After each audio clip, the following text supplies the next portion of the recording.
Hola Chaisox, ¿cómo están? Un saludo a ustedes, solo los saludo así.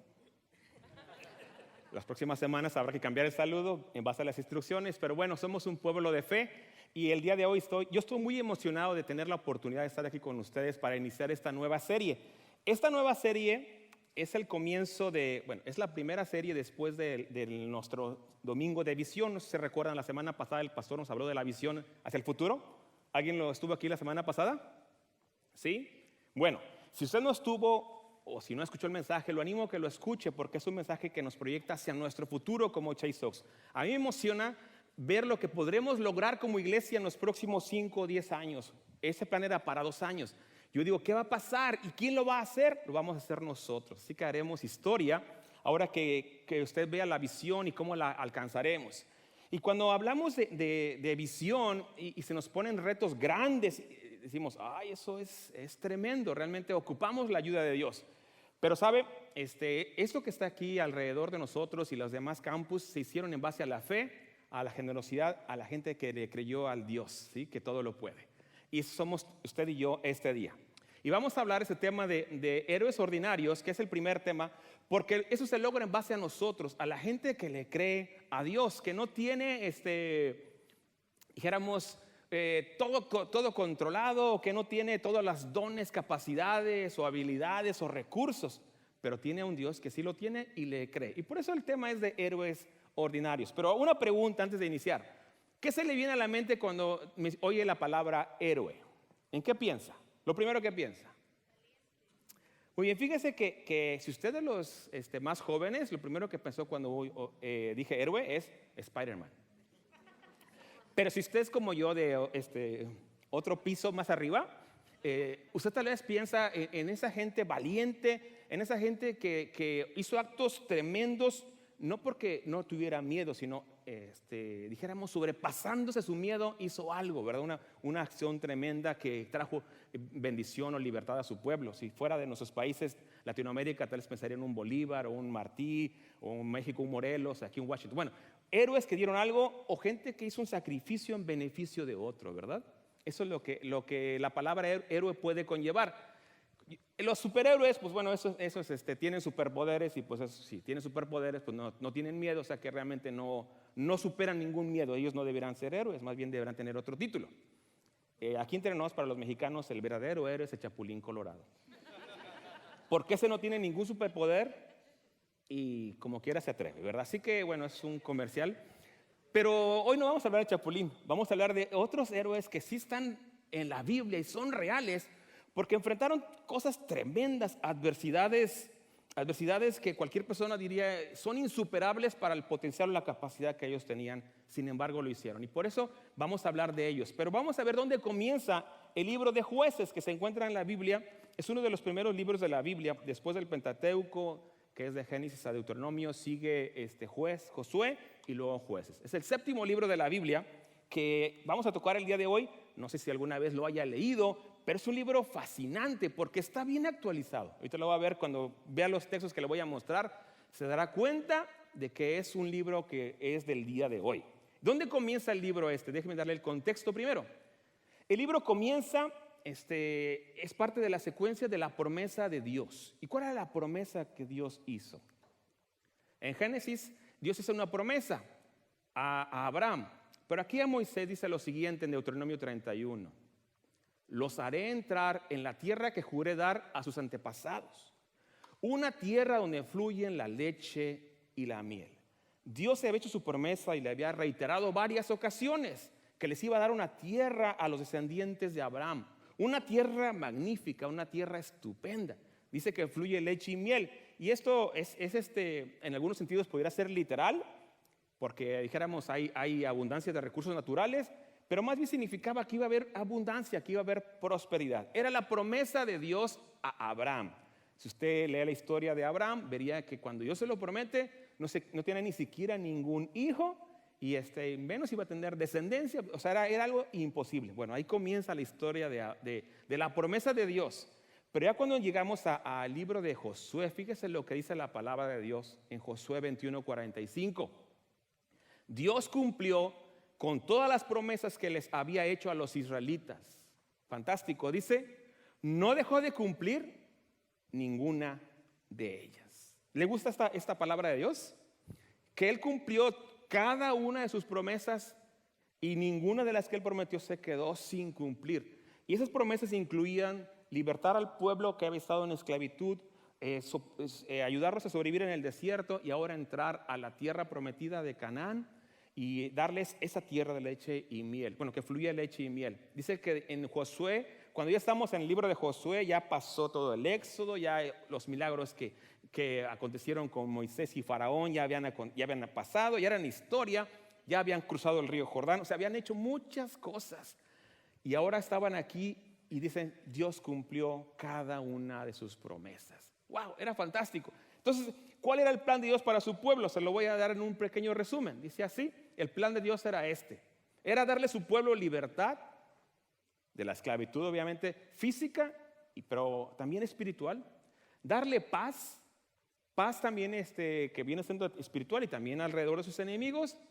Darles seguridad de que Él iba a estar con ellos. Había promesa de que, ¿sabes qué? Dice Deuteronomio 28, todas estas bendiciones te seguirán y te alcanzarán. Había una seguridad de parte de Dios de que les iba Él a suplir sus necesidades. Tenían seguridad. La pirámide de Maslow estaba aquí completa, ¿verdad? Había seguridad para sus necesidades básicas y Dios era el que iba a ser su suplidor, era su proveedor desde el cielo. Y había alegría. Y fíjese que eso de palabra alegría, tal vez la gente dice, ¿cómo? ¿No va a haber tristezas? Sí, va a haber. Pero Dios es un Dios alegre y en su palabra les había dado algunas fiestas. Les había dicho, varias veces al año, júntate para celebrar, para alegrarte, para agradecer. Tiene una celebración y duraban, ¿sabes? No sé si usted sabe cuánto duraba una fiesta del pueblo de Israel, pero duraba al mínimo 7 días. Las suyas que duran 4 horas, imagínense, nada, ¿verdad? Las de Israel duraban 7 días y estaban así estipuladas en la palabra de Dios. Se te obliga a que vayas a la fiesta y que te alegres. Fíjese qué mandamiento tan tremendo. Y te vas a alegrar y vas a comer y te vas a regocijar. Ese era el plan de Dios para su pueblo. Y les dijo, van a entrar a esa tierra, yo estaré con ustedes y prosperarán. ¿Pero qué cree? ¿Qué cree? Ya se imagina lo que pasó, ¿verdad? Cuando usted encuentra en el libro de Josué, que termina este libro, entramos a Jueces, encuentra un escenario diferente. En el libro de Jueces es un libro que está en la Biblia porque nos muestra lo que pasa cuando la gente se olvida de las promesas de Dios y entonces comienza a ver a los pueblos vecinos, toma decisiones equivocadas y cosecha las consecuencias de sus decisiones. Y ahora nos encontramos en este libro de Jueces un tiempo bien peligroso. Hay opresión, temor, división, tristeza. El libro de Jueces es un ciclo, se llama un círculo vicioso de éxito, fracaso, pasando por varias etapas. Pero es un círculo que es terrible porque parece que la gente no aprende de los errores. Hay una canción que dice, tropecé de nuevo y con la... ya se la saben, ¿verdad? No es un texto bíblico, pero se la saben. Tropecé de nuevo y con la misma piedra. Parece que fue tomado del libro de Jueces, porque les pasó vez tras vez. Hay 14 jueces ahí en este libro. No tocaremos todos porque será muy largo la serie. Cada uno de los jueces tuvo una razón. Pero bueno, este ciclo de opresión, temor, división y tristeza no se parece nada al plan de Dios.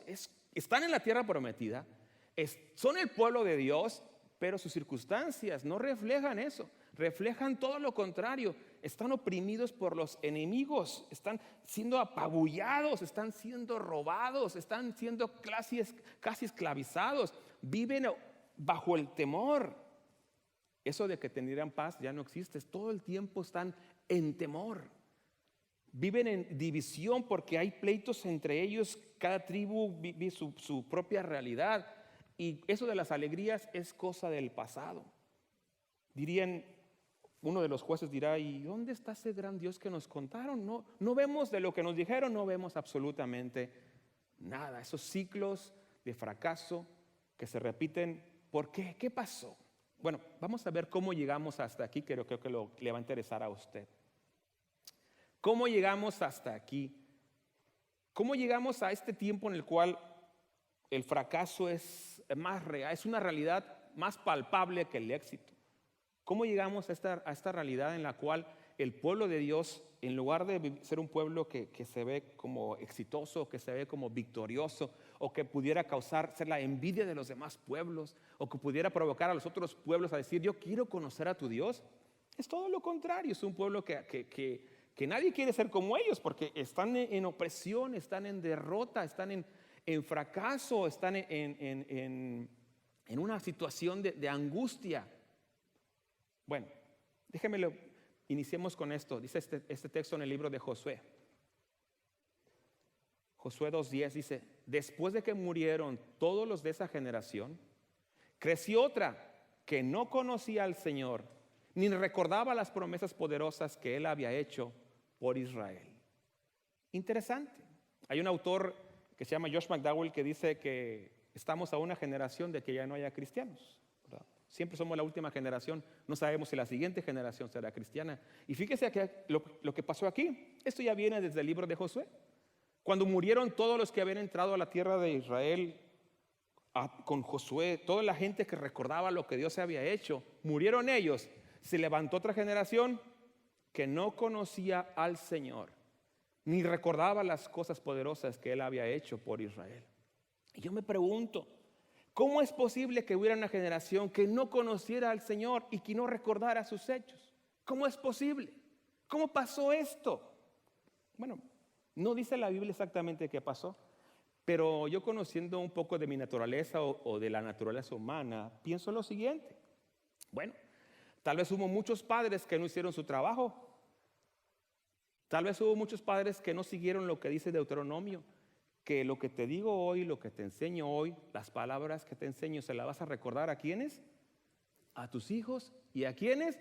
Y a los hijos de tus hijos. Había un mandamiento, ¿sabes qué? Se las vas a enseñar, y no nada más los domingos, entre semana, cuando camines, cuando te levantes, cuando te sientes, cuando comas, en la casa, en la calle, en el auto, en el mall, donde sea. Vas a recordárselos todo el tiempo. Entonces creo que hubo una generación que no lo hizo, dejó de hacerlo. Creo que su fe fue demasiado privada que ni sus hijos se dieron cuenta de que tenían una fe en un Dios vivo. Esa generación no conoció al Señor. Otra posibilidad es de que no se recordaron, no lo celebraron, no recordaron, no agradecieron, no pusieron memoria de lo que Dios estaba haciendo en el pasado y se les olvidó. Y fíjese que cuando venimos aquí a la iglesia y tomamos la Santa Cena o la Cena del Señor, ¿por qué lo hacemos? Para recordar lo que hizo el Señor, ¿verdad? Dijo Jesucristo antes de irse, cuando coman este pan y beban de esta copa, mi muerte, recuerdan, hasta que yo vuelva. Fíjese, lo hacemos para recordar. Y hubo tantas cosas que Dios dio para que recordaran. Y sin embargo, hubo una generación que no supo nada de eso. Otra razón, en Jueces 21:25 dice, en esos días Israel no tenía rey. Cada uno hacía, ¿qué dice? Lo que le parecía correcto según su propio criterio. ¿A poco no está actualizado eso? ¿No le parece que eso es el día de hoy? Nada más quítele aquí Israel y póngale en Estados Unidos. En esos días, cada uno hacía lo que le parecía correcto según ¿qué? Según su propio criterio. Se habían vuelto jueces de la verdad. ¿Por qué? Pues porque cuando uno desconoce la palabra de Dios, piensa uno que lo que yo creo es verdad, que como yo evalúo las cosas es correcto, que mi juicio es certero, que mi evaluación es infalible, y no conozco la palabra de Dios. Hubo una falla tremenda. La consecuencia de que los padres no enseñaran o no vivieran la palabra de Dios provocó que la siguiente generación no tuviera discernimiento. La siguiente generación no podía discernir entre lo bueno y lo malo, entre lo puro y lo impuro, entre lo santo y lo profano. Se les hace igual cualquier cosa. No distingue, cree que lo que a él le gusta, a Dios le gusta. Y cuando uno no conoce a Dios, su palabra, puede uno caer en ese mismo error, ¿verdad? Desconocer lo que Dios dice, eso eso no está bien. Y llamar bueno, dice, lo peor aún es llamar bueno a lo que Dios dice que eso es malo. ¿Está pasando eso el día de hoy? ¿Verdad? Eso es el pan nuestro de cada día, ¿verdad? Y alguien dice, Dios no hace eso, o Dios dijo eso, o Dios lo quiso decir de otra manera, y le cambiamos. Y eso pasa, dice, no tenía rey Israel, pero la verdad es que sus líderes políticos estaban igual. Los líderes religiosos estaban exactamente igual. Ellos no creían y no practicaban las enseñanzas del Señor. Entonces, bueno, se levantó una generación que no conocía al Señor, y la siguiente generación hacía lo que creía correcto según su propio criterio. Y aquí estamos. ¿Qué pasó? Bueno, cuando la gente hace lo que quiere hacer, Dios retira su promesa, porque fíjese, las promesas de Dios son condicionales, y son condicionales a la obediencia. Digo, Señor, si tú haces caso a lo que yo te digo, te va a ir bien, vas a prosperar. Les dijo, no te juntes con los pueblos vecinos. ¿Qué hacían? Ahí andaban. Les dijo también, no copies sus prácticas. ¿Qué cree que hicieron? Las copiaron, hicieron exactamente lo que los pueblos vecinos hacían. Si, hay una enseñanza ahí en el libro de Jueces, dice que bueno, ponían en cualquier lugar alto había un altar de adoración o cualquier árbol frondoso, ponían alguna ofrenda para la prosperidad, para que les fuera bien. En aquel tiempo los pueblos de aquellas épocas adoraban a sus dioses y les hacían ofrendas para que hubiera prosperidad en las cosechas. Y hacían sacrificios. Hay un dios terrible que era un dios Moloch, al cual le ofrecían hasta sus hijos en sacrificio para que hubiera prosperidad, y otras tantas prácticas. ¿Qué cree que hizo el pueblo de Israel, el pueblo de Dios? ¿Qué cree que hizo? Copió las prácticas de los pueblos paganos para que les fuera bien, para que tuvieran prosperidad, para que tuvieran éxito. Dijeron, ¿cómo te va a ti? ¿Qué haces tú para que te vaya bien? Pues yo pongo agarro una tierrita y la aviento por acá atrás, sí, o me paso unas hierbas, ¿verdad? Y digo amén, Salmo 23 con un huevo, y pues porque en algún lado lo aprendí, ¿verdad? Y no discierne que eso es pagano, no discierne que eso es terriblemente contrario a las enseñanzas del Señor. Dice, no te mezcles con las prácticas paganas, no hagas eso. Pues lo hacían, pues si les va bien a ellos, pues capaz que me va bien a mí, ¿verdad?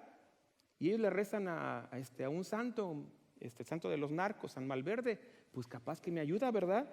Dicen que a Dios rezando y con el mazo dando, ¿verdad? Entonces, pues ahí la ofrenda al pastor y acá la ofrenda a Malverde para que me ayude, ¿verdad? Era un sincretismo terrible. La gente había copiado las prácticas paganas y aún así esperaban que Dios los bendijera. Esperaban que les fuera bien. La consecuencia fue que Dios retira su presencia, retira su protección, cosechan la consecuencia de sus acciones, caen en fracaso, en derrota, aunque haya prosperidad económica. Dice la palabra que Dios es el único que enriquece y que con su bendición no añade tristeza. Es el único que enriquece con alegría. Todo lo demás puede ser prosperidad económica, destrucción familiar, que es igual el día de hoy. Hay tanta destrucción en el país más rico del mundo, ¿verdad? Porque no siguen los principios de Dios, hacen lo que cada quien quiere. Y entonces ahora sí el pueblo clama. El pueblo clama a Dios. Ayúdanos, Señor. Y dice Dios, ok, aquí va la solución. Y por eso estamos en el libro de Jueces. Vamos a ver qué tuvo que pasar para que se rompiera ese círculo de fracaso.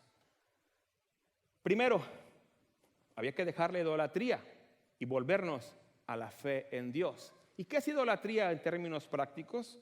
Bueno, es poner nuestra confianza en algo o en alguien antes que en Dios. Usted puede decir, yo no idolatro a nada, ¿verdad? Yo no me ando hincando en ningún lugar, no tengo ningún santito. Yo nada más adoro al Dios verdadero. El domingo. Pero de lunes a sábado tal vez sigue las prácticas de todos los demás.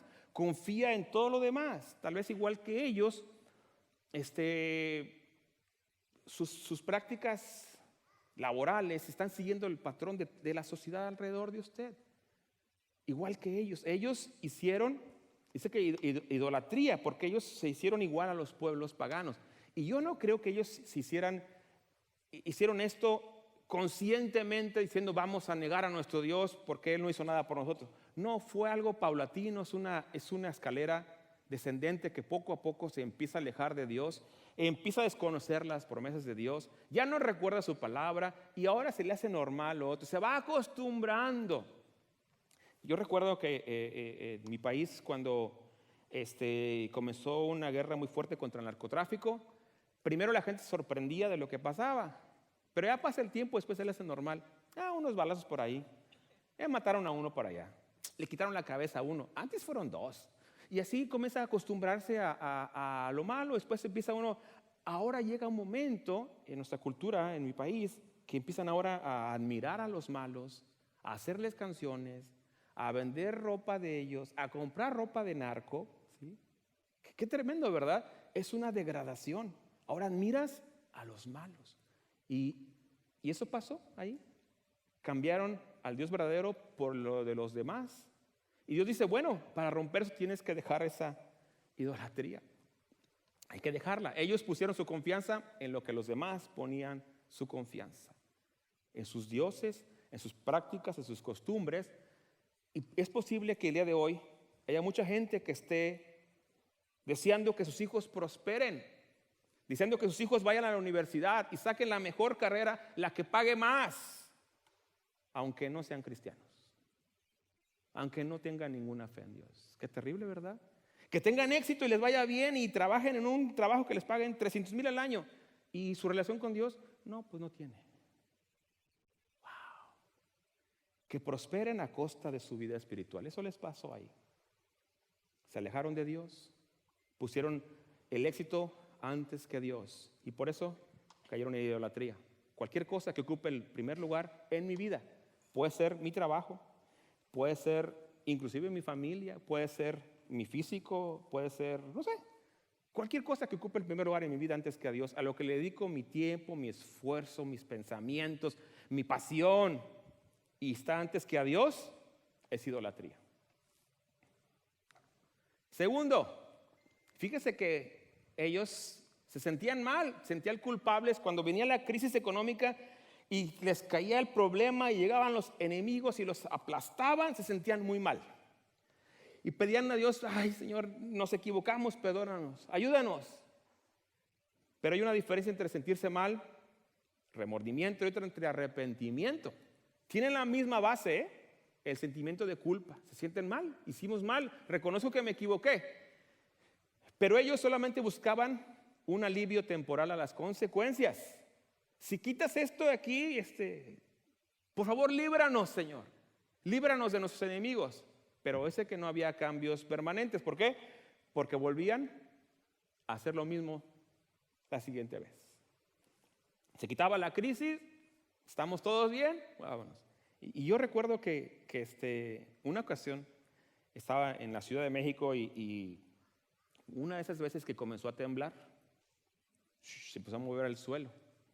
Y empieza el temblor. ¿Qué cree que hace la gente en ese momento cuando hay un temblor? ¿Qué cree que lo primero que hace? No, lo primero que hacen es esto. ¡Ay, Dios mío, ayúdame! Lo primero que hacen es orar. Los autos en la calle, aunque fuera Mercedes-Benz, se salían y ¡Dios! Ya que se calmó, de vuelta a lo mismo, ¿verdad?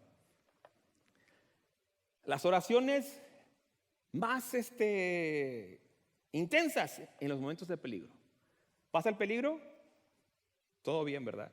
Yo recuerdo que cuando aquí en Estados Unidos hubo el terrible atentado del 2000, ¿qué? 9/11.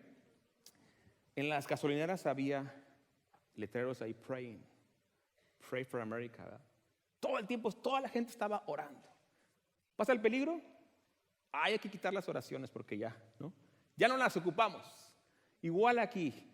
Señor, ayúdanos. Dios, el Dios de nuestros padres, sálvanos. Y Dios levantaba a un libertador, a un héroe. O dice en la Biblia que eran los jueces, pero los jueces en la Biblia hebrea se conocen como los libertadores o como los salvadores. Alguien que Dios levantaba para libertar a su pueblo. Literalmente un héroe. Y bueno, ya que se iban las consecuencias negativas, se tranquilizaban y comenzaba otra vez el círculo vicioso. Pero arrepentimiento es tomar acciones concretas para un cambio total de dirección. Arrepentimiento no nada más sentirse mal porque me equivoqué. Bueno, sí me equivoqué. Literalmente es un giro de 180 grados, cambiar de dirección, hacer cambios drásticos en la vida de las personas porque realmente quiero hacer las cosas bien a partir de hoy. Jesucristo es bien radical cuando dice hay que arrepentirse, es arrepentirse y en serio, tomar acciones radicales hoy. Fíjese lo que dijo, Si tu ojo te provoca pecar, ¿qué tienes que hacer con tu ojo? Sácatelo. Ay, híjole, ¿cuántos tuertos habría? Si tu mano te provoca que peques, córtatela. Ahora está manco, ¿verdad? O sea, dice Jesús, obviamente está esperando que nos cortemos la mano, nos saquemos el ojo, ¿o qué está diciéndonos con eso? Toma acciones radicales. Radical, realmente arrepiente. Y a mí esto me llega fuerte, ¿va? Yo recuerdo que yo soy uno de esos jueces, yo soy siguiente, mi padre, yo vengo de familia cristiana, mi padre fue pastor, pero yo a los 15 años decidí que yo no quería ser cristiano. Me gustaba más el mundo, se me hacía bien atractivo. Me encantaba se veía, y yo le dije a mi papá, pues tú quieres ser cristiano, pues allá tú, ¿verdad? Yo quiero ser feliz. Y recuerdo que yo le dije al Señor, no, yo no quiero nada contigo, no me has dado nada, así que no te debo nada. Y recuerdo que yo me alejé del Señor y me hice adicto a la pornografía. Entonces yo estoy, este pueblo de jueces, yo soy uno de esos, ¿verdad? Yo voy en la destrucción, camino a la destrucción. Gracias a Dios, Dios tiene misericordia de mí y me rescata y me salva, pero ahora tengo que tomar acciones radicales de arrepentimiento. Por años no pude ver la televisión porque me traía memorias a mi mente de lo que me había llenado de basura. Tuve que tomar acciones radicales, no podía hacer esto, no podía hacer otro, porque a mí me afectaba, me volvía a mi vida pasada. Acciones radicales de que si vas a seguirme tienes que irte por este camino. ¿Y sabe qué? Ahora que ya tengo suficiente edad para ver las consecuencias, digo, si yo no hubiera tomado esas decisiones, ¿dónde estaría el día de hoy? Y puedo ver a gente que inició conmigo y ver sus vidas después de 30 años y decir, wow, así estaría yo tal vez si no hubiera permanecido. Porque he visto mucha destrucción. De gente cristiana, no hablo de los paganos, eso ya casi era un hecho, ¿verdad? De gente cristiana que decide vivir vidas cristianas mediocres y cosecha fruto de su mediocridad. Tremendo. Punto número B era de que se dijo, Señor, tienes que arrepentirte, no nada más sentirte mal. Pero el pueblo de Israel se sintió mal, pedía perdón, yo lo liberaba, volvía otra vez a lo mismo. Y último, ignorancia contra conocimiento. El círculo vicioso se alimenta de nuestra tendencia a olvidar, desconocer o no practicar las enseñanzas de Dios. Tenemos tendencia a olvidar. Por eso Dios nos dijo, recuerda, acuérdate, vez tras vez, todos los días, medita en mi palabra porque se te va a olvidar. Como alguien dijo, ay, Dios me llenó con su Espíritu Santo, pero no sé por qué, tengo una fuga. Y se me sale por ahí, me tengo que volver a llenar porque se me sale. Y yo también doy fe de eso, ¿verdad? Se me sale, tengo varias fugas. Y dice la palabra, recuerda, recuerda, recuerda. No basta con una vez, es vez tras vez, vuélvelo a recordar. Por eso venimos cada domingo y nos recuerdan otra vez y volvemos a centrarnos. Y en la semana comenzamos nuestra lucha y como que se nos va, a veces desde el lunes, ¿verdad? Y vuelve a recordar y vuelve a recordar. Hago un resumen. Hay un círculo virtuoso que podemos tener. No estamos destinados a éxito y derrota y otra vez, porque la vida es un círculo de subidas y bajadas. No, dice la palabra de Dios bien claramente. La senda de los justos es como la luz de la aurora, que va en aumento hasta que el día es perfecto. El plan de Dios es así, es en ascenso. Obviamente que no significa que no pueda haber una pequeña caída, pero siempre es en ascenso. No es arriba y abajo, es en ascenso. Si sigues mis mandamientos y cumples mis enseñanzas y te acuerdas de practicarlas. Eso le dijo bien claramente a Josué. Nunca se aparte de tu boca el libro de la ley, sino que de día y de noche meditarás en él, para que guardes y hagas conforme a lo que en ese libro está escrito, porque entonces Dios prosperará tu camino y todo te saldrá bien. No puede haber mejor fórmula del éxito que esa, Josué 1:8. Dios en primer lugar. Recordar y practicar. Y por último, enseñar a la siguiente generación, a los otros. No se enseña nada más con lo que sé, se enseña con lo que yo hago. La enseñanza empuja, el ejemplo arrastra. Así que hay un círculo virtuoso para que esta generación sea una generación exitosa. La siguiente, la que tengo alrededor mío. Dios en primer lugar en cualquier circunstancia. No sé qué tenga yo en primer lugar en mi vida, pero Dios dice, ese lugar en el cual está tu confianza debo ser yo. Tienes que recordarme y practicarlo. Fíjese que yo lo que hago para recordar, tengo el privilegio de ir a trabajar en el centro, así que tengo un buen commute, ¿verdad? De como 30 o 40 minutos por viaje. Bueno, pues tengo la oportunidad de oír la Biblia ahí hablada. Y voy oyendo, tengo un plan de una Biblia en un año y voy oyendo así un día en el traslado, o puedo ir a una predicación, o puedo hacer algo, o puedo ir a música cristiana. Pero yo tengo que recordar. Y después enseñar a otros. ¿Sabes por qué? Cuando tú enseñas a otro, tú reafirmas lo que aprendiste. Cuando tú lo compartes a otro, lo que Dios dice, tú reafirmas tu enseñanza. No puede haber una generación que no conozca a Dios cuando hay alguien aquí que le enseña a esa generación al Dios vivo con su ejemplo. Amén. ¿Sabes? A mí me apasiona lo que puede lograr esta iglesia y lo que va a lograr en los próximos años. Pero va a depender de todos los héroes ordinarios que estamos aquí, que tomemos nuestro lugar, que hagamos nuestra parte para que esta generación se levante, que somos también nosotros, y hagamos una diferencia en esta cultura que realmente está viviendo en esta época postcristiana. Cada quien hace lo que bien le parece, no saben discernir entre el bien y el mal, no conocen la diferencia entre lo santo y lo profano, no conocen entre lo limpio y lo limpio, no conocen nada. ¿Quién les va a decir? Tiene que ser el pueblo de Dios que se levante y le dice, hay una manera correcta de hacer las cosas para que no cosechemos destrucción, para que realmente alcancemos el plan de Dios de éxito para nosotros y nuestras familias, para que nos alcancen las bendiciones, para que nos alcancen. Fíjese lo que dice la palabra es que te van a alcanzar, no que tú las vas a andar persiguiendo. Dice bien claramente, y todas estas bendiciones te seguirán y te alcanzarán. Eso dice Deuteronomio 28:1. Se puede reafirmar en el Salmo 23 que dice, el bien y la misericordia me seguirán todos los días de mi vida. Eso siempre y cuando yo decida estar en la presencia de Dios, que no es aquí en el templo, sino en su presencia, en mi corazón, todos los días. Si tú eres esa generación, para mí es una esperanza gloriosa hacia adelante. Veo el futuro con esperanza, porque ¿sabes qué? Lo mejor realmente está por venir para nosotros. Para el pueblo de Dios lo mejor está hacia adelante, porque nuestra senda es ascendente, porque hemos entendido sus principios y porque vivimos en un círculo virtuoso. ¿Dices amén? Vamos a hacer una oración. Si tú te gustaría ser esta persona que dice, Señor, ayúdame, en mis fuerzas no puedo, en las tuyas sí puedo. Ayúdame, Señor, yo soy falible y me equivoco. Ayúdame a no tropezar otra vez con esa misma piedra. Ayúdame a tomar decisiones sabias hoy. Vamos a orar.